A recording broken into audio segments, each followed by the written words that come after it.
Time to get your fix.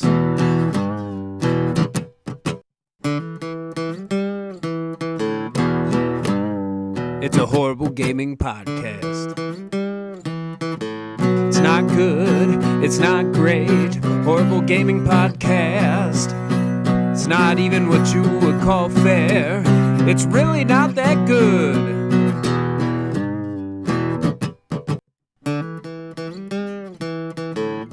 Horrible Gaming Podcast.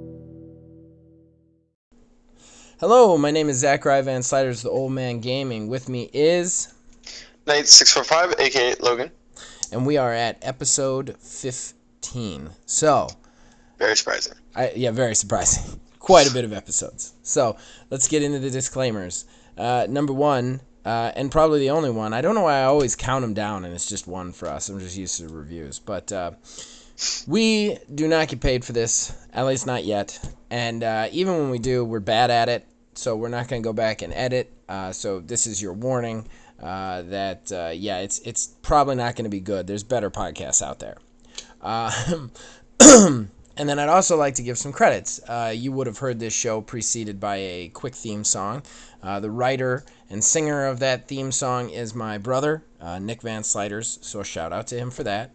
And then also we had a graphic that you saw right at the beginning, a custom one, and that was done by Mark Bell. There we go. So is that, oh my god, look who it is. It's totally surprising. Holy moly, look, fancy seeing you guys here. I'm Mark Bell, and it is a wonderful thing to be entering your conference studio. We totally didn't expect this or plan it. Yeah, wow. We didn't expect it or plan it in any way, shape, or form. There was no messenger feed that we talked about this for weeks on end. This is completely unexpected. Totally See, random. this is why we should always leave our studio doors open. There you go. Just don't lock it. It'll be fine. Yes, our bi-dimensional studio doors in which we can somehow both be in Michigan and Ohio at the same time. Two different places in Ohio, no less. Two different, right. Yes, so proper now, we have Mark Bell. As you heard, yes, he is the guy who does our graphic in the beginning. Mark, welcome to the show. Thanks for having me on. All right. Well, Mark is going to be talking about something a little bit later, a local game and game development that he is involved in and that I am actually involved in. And we'll get to that. But first we want to do fan traction. We always do fan traction at the top of the show. But before we get into that, Mark, what kind of gamer are you? Mostly PC, although I've been sucked into a mobile game recently.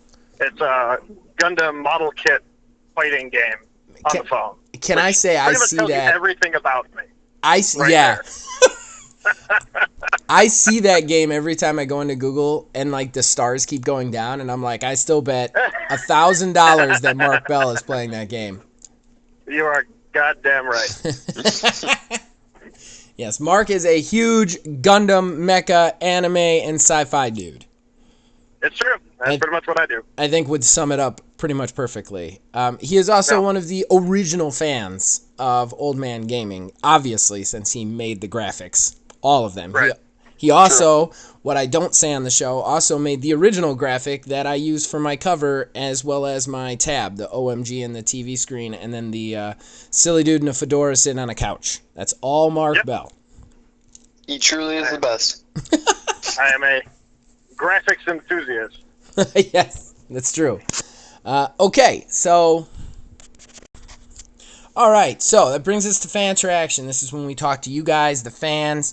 We ask you guys questions. We read out your comments on the air. So just right off the bat, if you want to talk to us, we are very vocal to the people that we are with, especially since we only have 55 subscribers, so we can read everything you guys say to us.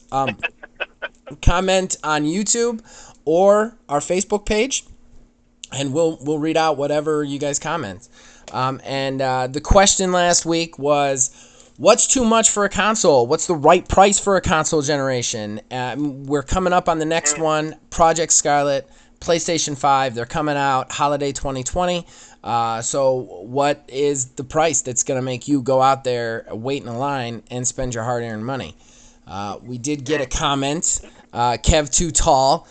He actually commented a bunch of stuff, but his comment directly to this question was $500 is about the most I see being a viable price before you start to lose sales to cheaper options. Agreed. Yeah. I mean, that was something we talked about last week. Say that again? Sorry. Oh, I was going to say, that's pretty much the number that was popping into my head, too. $500 is about my break-even point. Yeah, my big nervousness is, like, I think $500 is right. My big nervousness, though, is these things have standard state drives, they're 4K, and they do 120 FPS guaranteed. So, like, that kind of technology is so expensive. I mean, it's not that expensive. It's not. I mean, really, all things considered, like, how big is the solid-state drive? Like, 500 gigs? That's like $40. Oh, okay. That, for a consumer, that's $40. For a manufacturer, it's like, 5 or 10. Well, this is good to know. I mean, this is what everybody's saying in the gamers market is that it's super expensive, but it's nice to know. Everybody out there should know Mark is I'm going to screw this up, but an engineer, basically. Yeah, yep.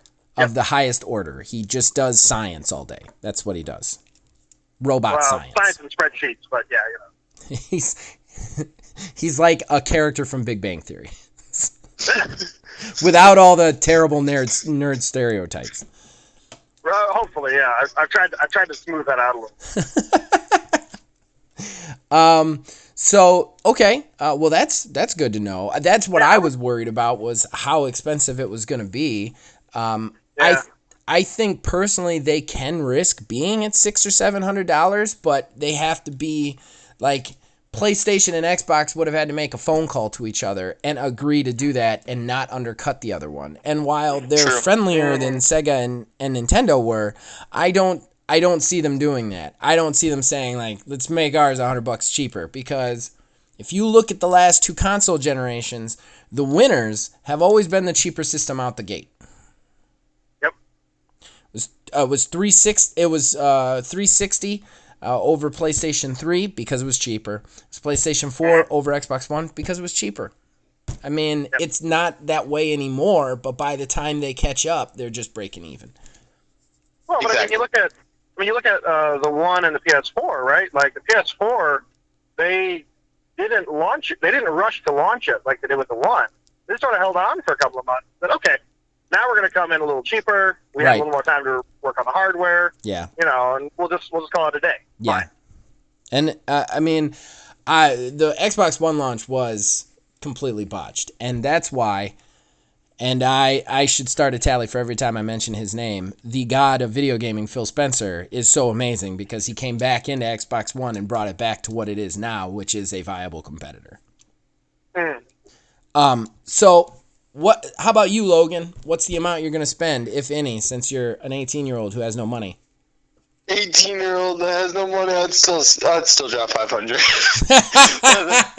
That's a max out. I'm looking for 450, but 500 I'd drop. Honestly, I've been really thinking about the Xbox All Access thing. And no, we're not sponsored. But that's what I've been thinking about. You know what that is, right? Yeah. We talked about that on the show a little bit. Did we? Oh, we did. I'm sorry. I don't have any memory. Once you're above the age of 35, you can't remember anything more than a day old. And when you have kids, that gets cut in half. Oh, man. Right. Immediately cut in half. Like, yeah, I don't remember anything in the course of the day. So I've actually been thinking about All Access because I was making a deal with my wife, like, don't buy me any Christmas present, don't buy me any birthday present, don't buy me any next Christmas present, and just let me get the Scarlet out the door. But now I'm thinking, because the system I have is an original Xbox, refurbished Generation 1. I don't know how the thing's still chugging along, honestly. But I'm thinking I can go get an Xbox One S on this payment program, walk out of the door with it paying $20 a month, and then after 12 months, you just trade it in for a Scarlet. Which... Oh, wow. Yeah, that's the deal they got now, is basically like you can upgrade Like, they haven't even named the console, but if you get into this program and you get this, like, this loan for the game, the system, basically you can take the system back in after 12 payments and just get the new system. Do you just keep on the payments after that then? Or Yeah, what happens is they apply everything you've paid to the 1S to the Scarlet. And then... So you basically get $120 off the Scarlet. Exactly. And you get the new system until then, and then you get the Scarlet. Like, I mean... And then, like, you can keep doing the payments on the Scarlet, from what I understand, too. Sure. Mm-hmm. Okay. So once they hook you with the 1S, then you're sort of already in for the Scarlet. Right. But, I mean, it's still not, like, car prices is the thing. Like, it's a 24-month loan. It's a 24-month loan if you get it just, like, right out the bat. It's $20. Because I was looking it up with my wife yesterday because I started to think about that, and she's usually because she's not a gamer, she's like the tempering. So, like, when I come up with a crazy gaming scheme, she tells me whether it's a good idea or I'm being stupid. So we were looking at some of that information yesterday, and you can actually, like, it's like a 24-month thing, and you also get Games Pass with it for that 24 months. And if you... Games Pass is actually $10 a month normally. So if you factor in the fact of Games Pass, that's $240. So, like, that's where you're saving the money. Mm-hmm. Interesting. Yeah. They also benefit because you're not buying a used refurbished console. You're buying a new one from them, so they're getting the money directly. True. Exactly. So, and if you're already got a console on a payment plan, you don't have to go out and get another one. Right. Exactly. So... All right, so we're moving on from that. I'm going to read out, Kevin was very vocal this week. He wanted to say that the end, he just wanted to contribute. We talked about letdown endings in games we liked. Kev said the end of Gears of War 3 was a letdown versus the emotional impact of the rest of the story, and I'm not a Gears guy, so I'm not sure if that's true. And then I disagree. You disagree? I disagree. Okay. I definitely disagree. Well, at some point we're gonna have to have Kevin on the show because Kevin is a huge PC guy, and I think we would benefit from him being a guest at some point. So I'm just gonna mark down on my little piece of paper that you think what he said was stupid, and then I'm gonna make sure to bring that up when he's on the show. Sunday. I mean, Thursday or Wednesday or whatever day we could do it. He also said the ending of Injustice 2 was terrible. I never got to play the second one. I can agree with that one. Okay, he said he liked Injustice 1, but he traded away 2. And then he said Marvel vs. Capcom is awesome, and I can guarantee that the third one sucks, and I've never played it. So... I'll fight with Kevin on that the next time we play. But he also said that if we do end up making money, that we should still not edit our programs. Make the raw audio your trademark, and then you can get better recording equipment. You can have better production value, but leave it unedited and raw. To which I responded that he just liked saying the word raw, because he said it like 3 times. Monday Night Raw. Monday Night Raw. But yeah, I agree. I think it's our trademark as being bad at this. So, I think we keep that going. I'm sure there's a market in that somewhere. Okay, so the reason we have Mark Bell on the show is not just to tote his graphical abilities, which are amazing, but Mark is actually involved in a local video game project called Artemis Bridge Simulator. Now, what I know of this is it's kind of like an interactive bridge simulator video game in which it takes like 4 or 5 players. They sit down on a bridge. They each have a different job. One of them's the captain, and then you captain a ship through various space battles and situations. I have never played this game.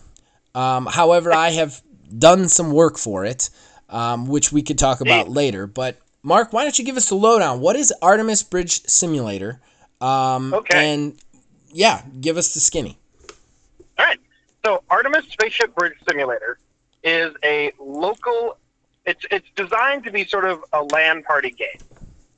You can have up to 6 or maybe even 10 people all playing together on the same ship. Everybody has their own computer, but they're all linked together on the same network. And you're all flying the same ship. And so one person is the navigator, and he flies the ship around, dodging asteroids and avoiding black holes. One person is the weapons officer, and they, pick the torpedoes out, they pick the targets, they do all the shooting. You have a science officer who's scanning things, telling people where they need to go. You have an engineer who's actually adjusting the coolant and power levels all over the ship, telling the damage control teams where to go. Communications officer to talk with space stations, taunt your enemies, that kind of stuff. You have fighter pilots, depending on the ship you pick. There's this little single-seat craft that launch, fly around, come back and dock, all that kind of stuff. Oh, the fighter pilot thing sounds really cool. Yeah. Yeah, the fighter pilot thing is actually pretty sweet. I'm not gonna lie. It's not exactly like a flight simulator. Just exactly right. It's not full realistic 3D space physics. It's fun space physics. Okay. You know what I mean? Yeah. So you're not you're not hitting your thrusters for 0.2 seconds and then drifting sideways while you're none of that stuff. So right. You go where you point the engines and you go blow shit up. It's like Star Wars so kind of space fighting. Yeah. Well, so it's the feel of the game. There was a review from, I think it was PC Gamer, and basically they described it as Star Trek through the Rock Band filter, where you're all flying the ship, but you're all playing together on the same ship, right? So the captain doesn't actually have a computer. The captain's computer is the main screen, so he doesn't have any buttons to push. So, they're telling the science officer, hey, where's the closest group of enemies? Science officer tells them, it says, okay, helm, go over that way, weapons, blow this stuff up, engineering, change your power levels, do this, communication, So the captain is literally just telling the other players what to do, but doesn't have anything to directly do themselves, so that makes sense. It sounds like the coolest management retreat exercise ever. It's actually used, I'll say often, but it's relative.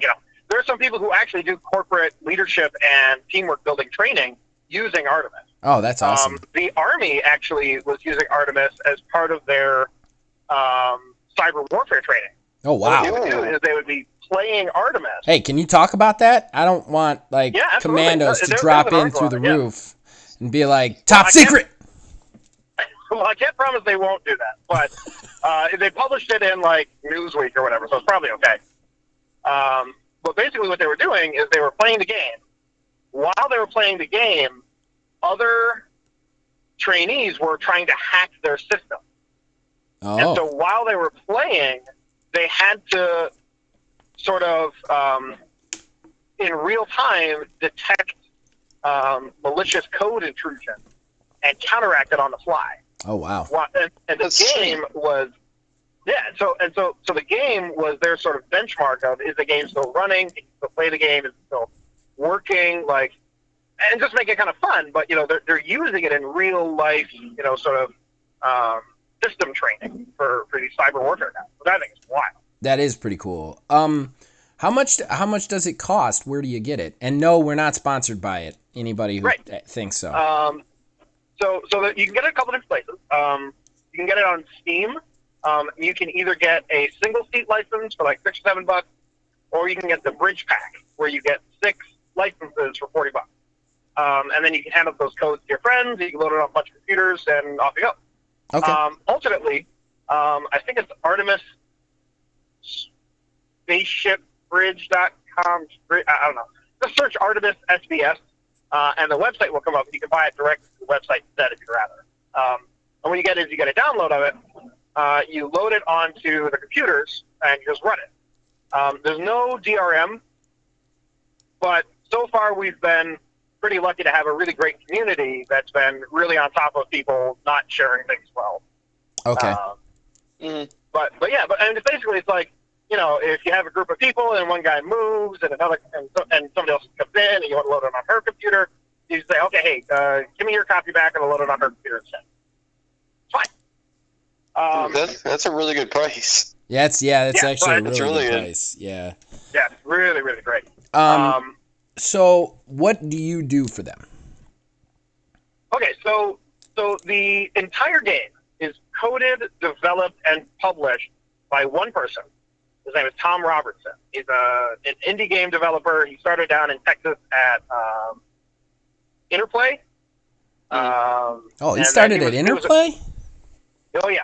Oh, he was man. around when they next launched. time I see him, I need to talk to him about that. Yeah. Well, his big claim to fame was the Barbie Dreamhouse computer game. He did a lot of the algorithms and stuff for that. Yeah. but he got, eventually it was just too much of a soul crushing grind, especially in the late 90s. Yeah. And so he bounced out, basically. That's fair. So he's been living in Cleveland Heights for the last, 5 or 10 years. Well, and that's a huge problem in gaming right now. We definitely don't have time to get into it, but the whole crunch crisis versus unionization stuff is a real big thing. So I get it. I totally get it. And he was like, I've got all these ideas. I'm never get a chance to work on them, so I'm going to do it myself. And so he and his wife moved up to Cleveland, and he's, the way he describes it is he's had a couple of games that were, kind of cool. They worked out okay. They made a couple of bucks on it, and then this one, Artemis is the first one so far that's had what he calls legs, where, he can go to a convention, and 95% of the people there who have never heard of it, and they'll play it, and they'll love it, and they'll buy a copy of it. It's great.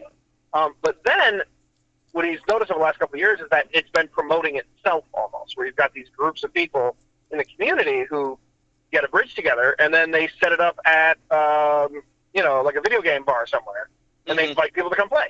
Yeah. And with that kind of price and the ease of getting your friends, giving your friends codes and stuff, I would imagine that it almost spreads easier, Oh yeah, absolutely, yeah. So from a real high level view, it's personally I think it's phenomenal. I've played Star Trek video games for a long time. Shocked, I know. But one of the big things about Star Trek Online that really, really got me super interested in it was this idea that you and your friends would play on a bridge together. Right. You know what I mean? Yeah. And then they threw in the towel and they're like, this is too hard. We can't make it work. So everybody gets their own ship. And so it's one person per ship. Yeah. Which is ridiculous, but fine. I've played Star Trek Online a little bit too. It's fun, but it does kind of lose its luster because everybody's got their own ship. Right, yeah. And so, it's cool. You can pick whatever ship you want, and you don't have to wait for your friends to log on. But the cool thing about Artemis is that, part of the game, part of the fun for me in the game, is the fact that I can't just click on my helms guy and have him do exactly what I want it to do. Right. Part of the fun for me, at least, is hey, go over and get that guy. No, not that guy. No, no, wait. And then it erupts into chaos. And 3 beers in, it's fantastic. I can imagine that drinking plus this game would make for some real fun. Well, and so, Mike has these Artemis. So Mike Subslany, who is one of Tom's friends, he's been helping Tom with some of the lore and the backstory and sort of the world building. The world building, yeah. And every couple of months, he has a huge Artemis party at his house, where he sets up 5 or 6 bridges, invites everybody he knows. There's a lot of drinking. People bring chili or whatever, and then we go play till 3 in the morning.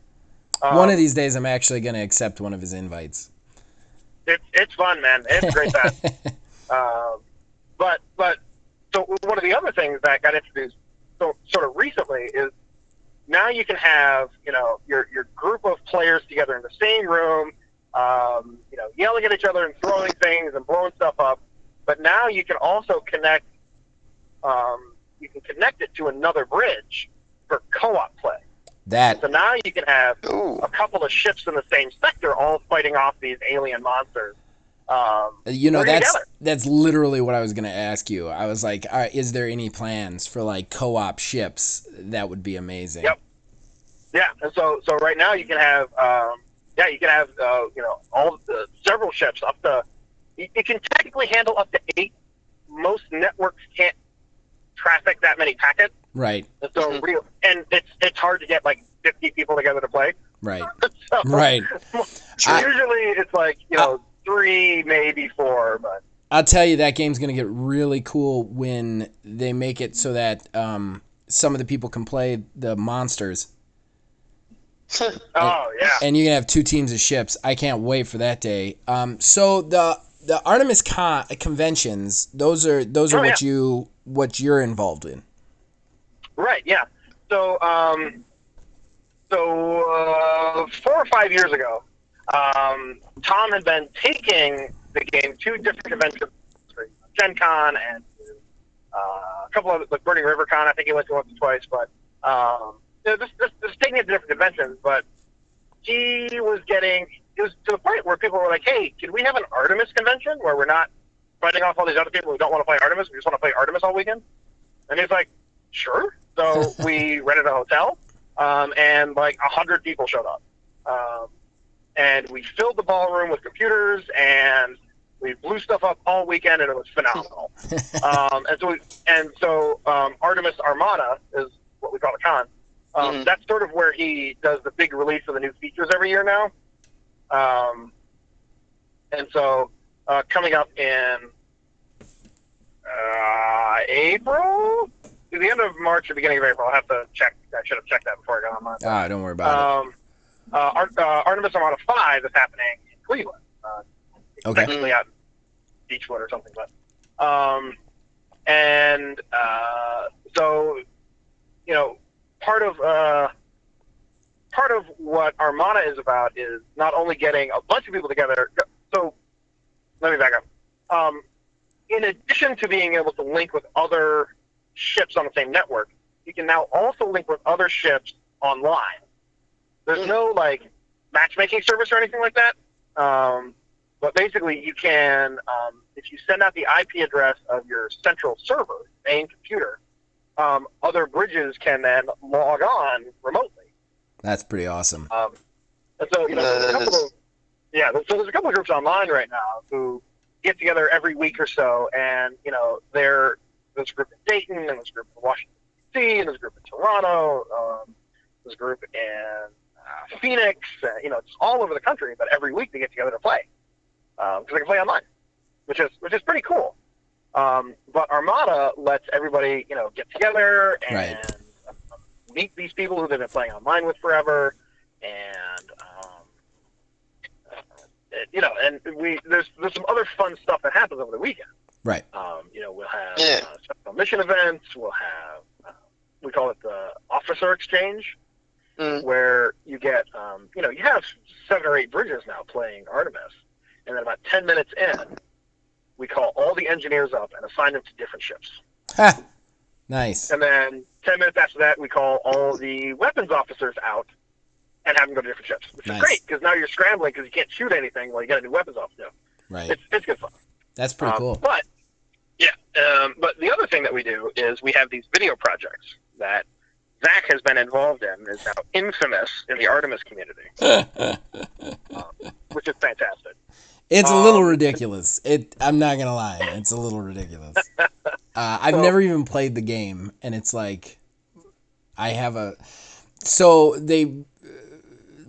record like actual video, like they use like scripted, like people basically. For a lot of like cutscenes and stuff, so like instead of computer animated, so they film them on a green screen, and I play a character in this game. Yep. So the first character was a pirate ship cargo master. Oh, I forget Cargo Master.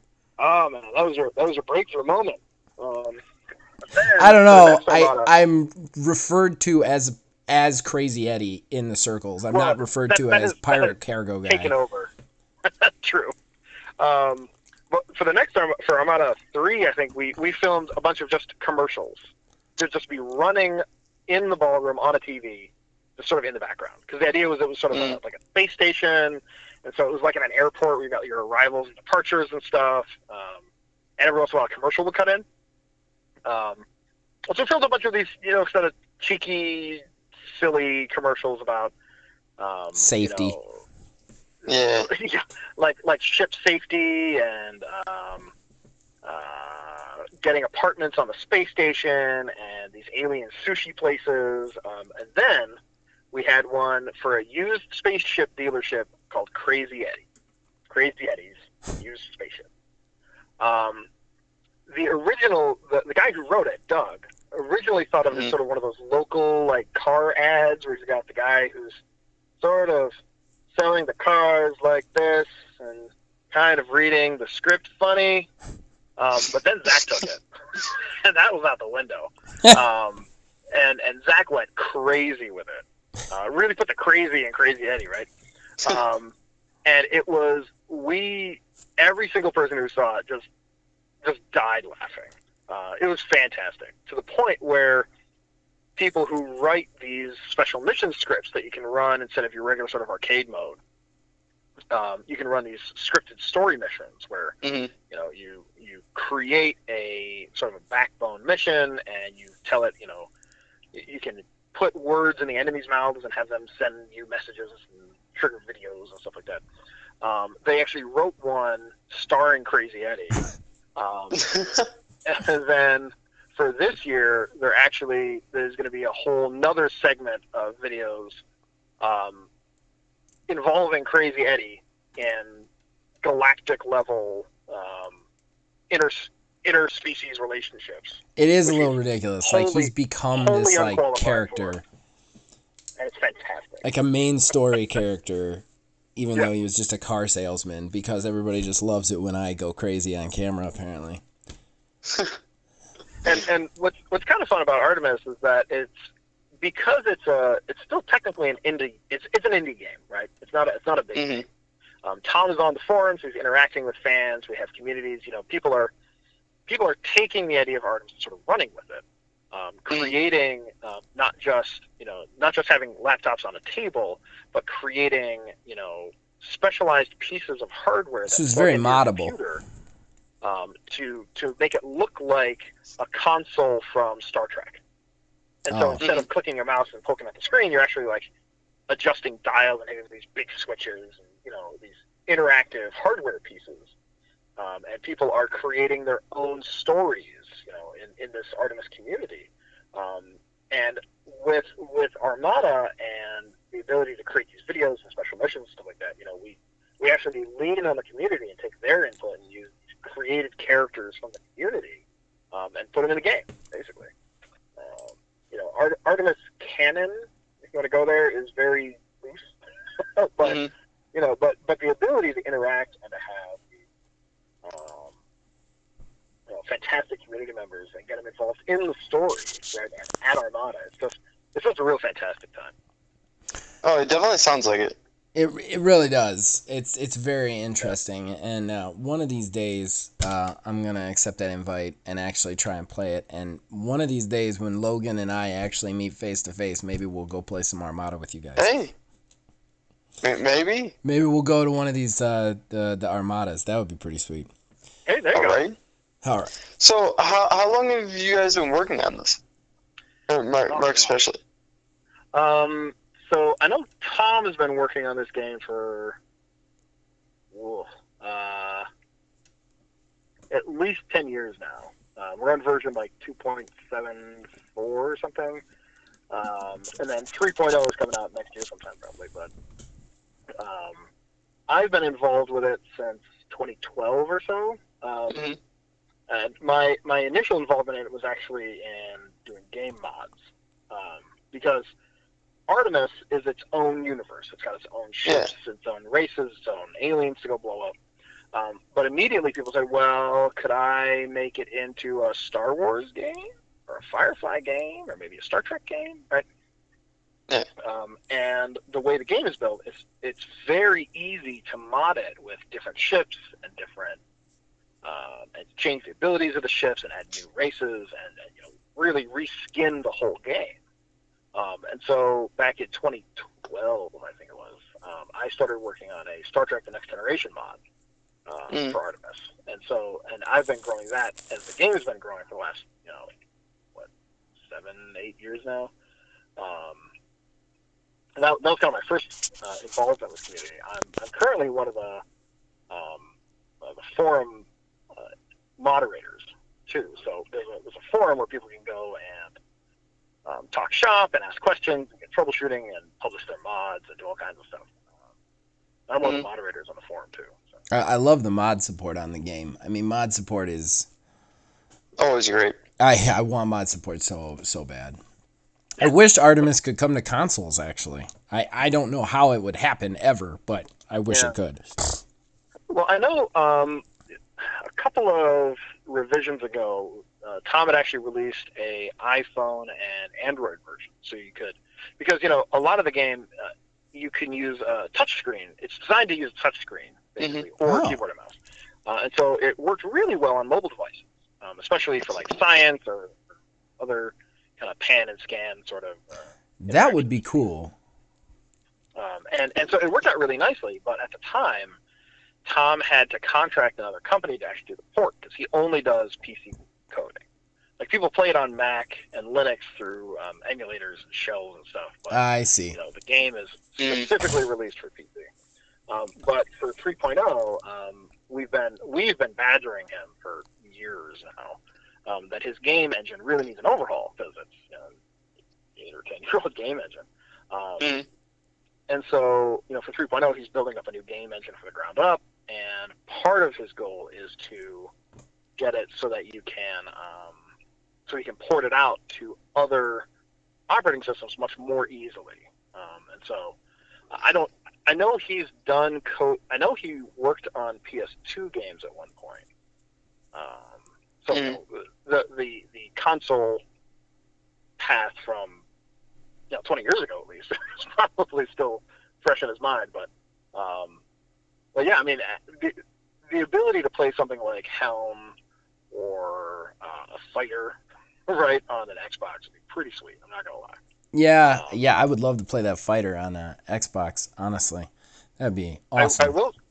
I will say that I did take out my old Steel Battalion controller and plug that in, and that was a friggin' blast to play a fighter on. Steel Battalion, that fucking game, man. Oof. Oh yeah. You know what Steel Battalion is, Logan? I have no idea what Steel Battalion All right, is. Steel Battalion is this game for original Xbox, and they made this controller that it's how many buttons is it? It's like 200 some, isn't it?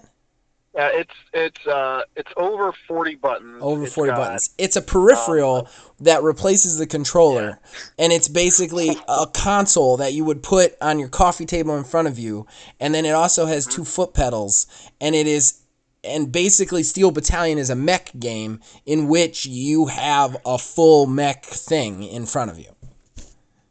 And so you've got a throttle, you've got a horizontal joystick for turning your torso back and forth. You've got the foot pedals allow you to walk. You have all the toggles for all your weapons switches, and stuff.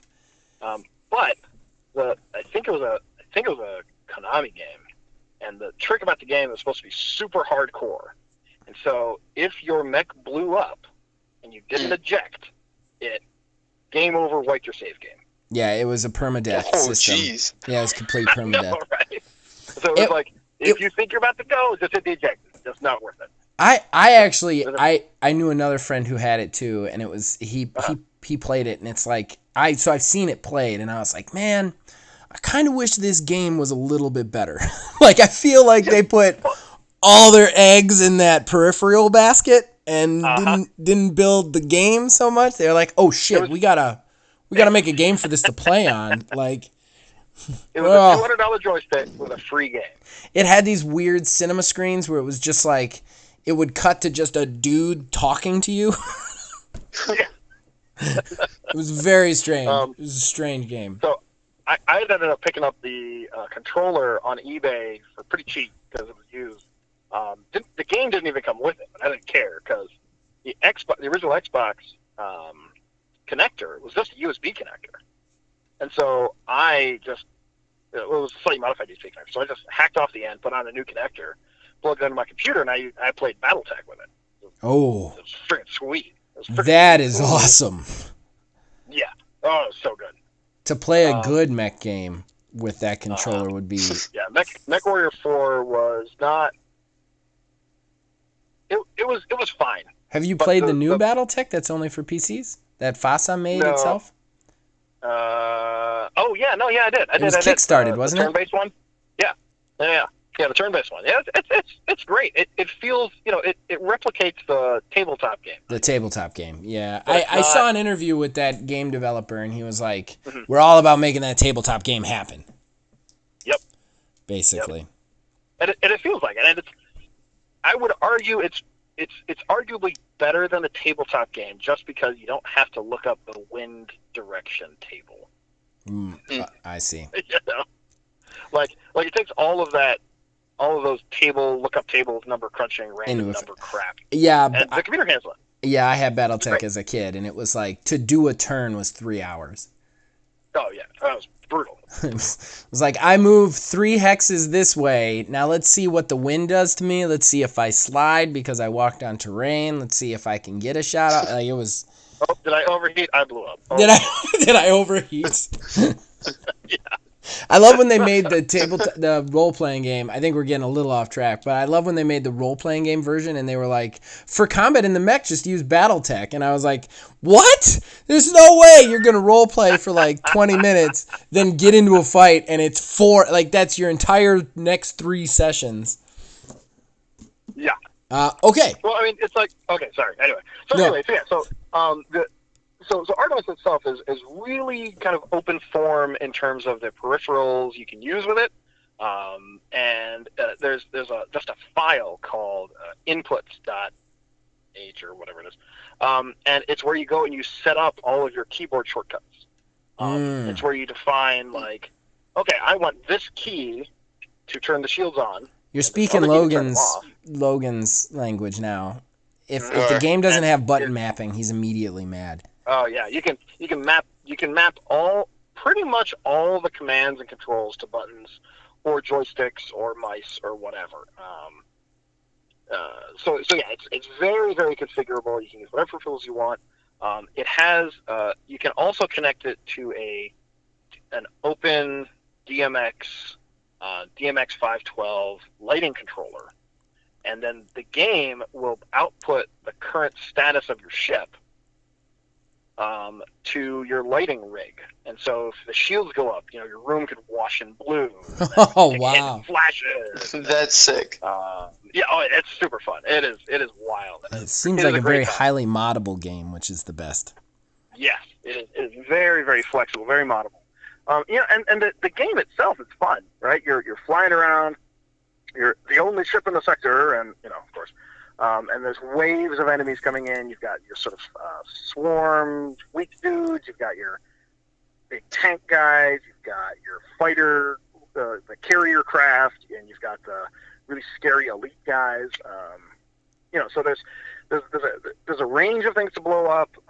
There's a couple of different mission modes that you can do, and there's all these scripted missions which sort of take the basic waves of enemies and then change it a little bit. Like somebody made a dungeon crawl by kind of forcing the ship into these corridors, and if you got too close to the walls, they were just full of mines.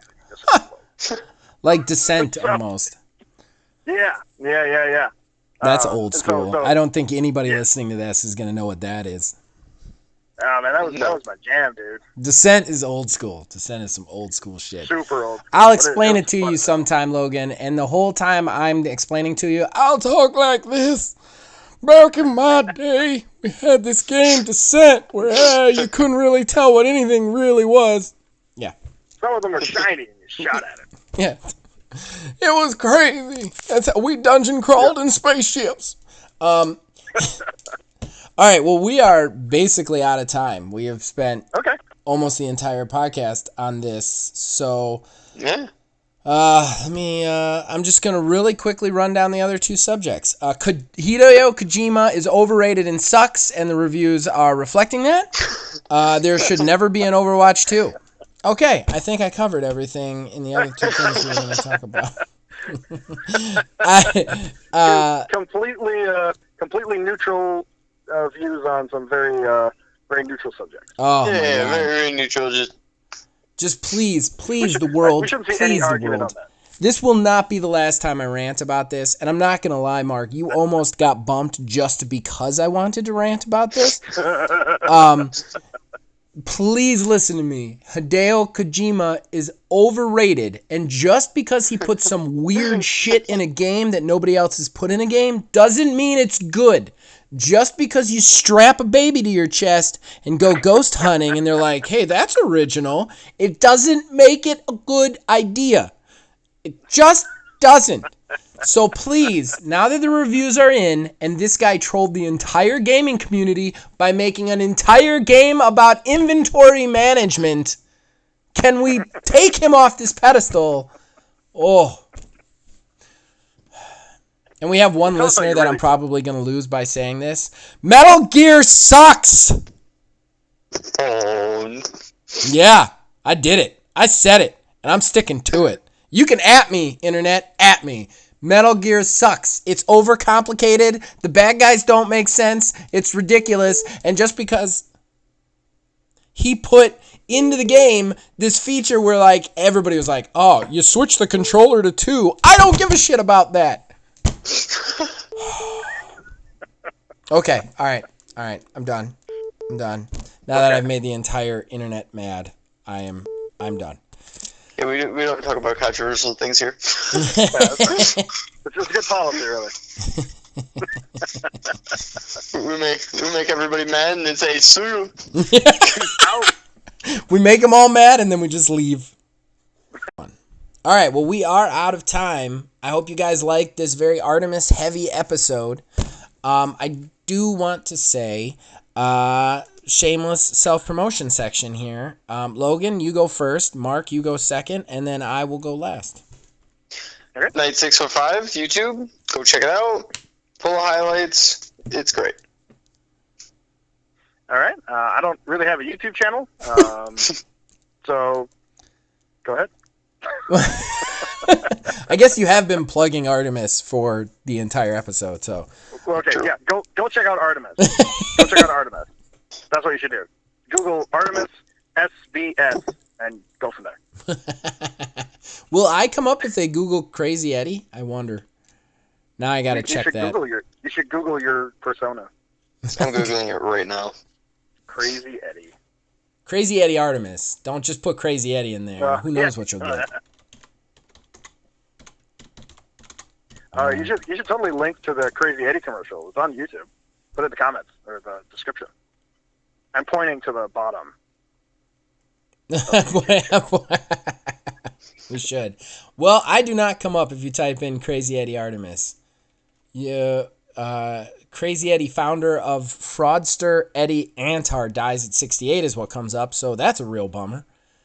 Oh man! Dang. I'll tell you what. I'll get the link to the commercial. I'll send it over to you. So you that would be wonderful. I mean, that's fine. If people want to see me in some stupid shit, I wasn't trying to promote myself in this. I wanted to promote Artemis. We are in as the a shameless self-promotion, though, right? That's true. It's true. We are in that section. I suppose now's the time. Crazy Eddie for life. Right. I can't wait till he's like the main bad guy. Because I feel like it's slowly progressing to like Eddie being the like somehow Emperor of Evil. We honestly, to be perfectly honest, we thought about that for this one. we figured it would be funnier if he was accidentally the hero. Through no fault of his own. I enjoy it. I enjoy recording every time I come in to do my stuff. Excellent. All right, so you know the channel. Check out everything we have to offer. Old Man Gaming. Monday we do reviews. Wednesdays we do Borderlands 330. Fridays are the podcasts. You can check out the podcast on YouTube, but of course you can also check it out on most podcasting apps now. And we might actually get money if you do that. So if you want to listen to it, you can probably find it on your favorite podcast app. I also want to say that I am doing a show. I don't know when I'm going to post it here and there, which is the Disco of the Dumb, which is I'm doing a dumb playthrough of Outer Worlds. which I could tell you the second and third episode get a lot better because the dumb questions start rolling in. And then we are also, me and Logan are working on a little special to say farewell to a game that we have loved for so long. Realm Royale is closing up shop. It is no longer going to be. So we recorded a Let's Play yesterday. I have to do some editing, but that will be up at some point, probably within the week's end. So that's it for me. And as far as the rest of it goes, as long as you guys keep watching or listening to this or any of the stuff I do, we will just keep on making them. So thank you for allowing us to do 15 episodes. Woohoo!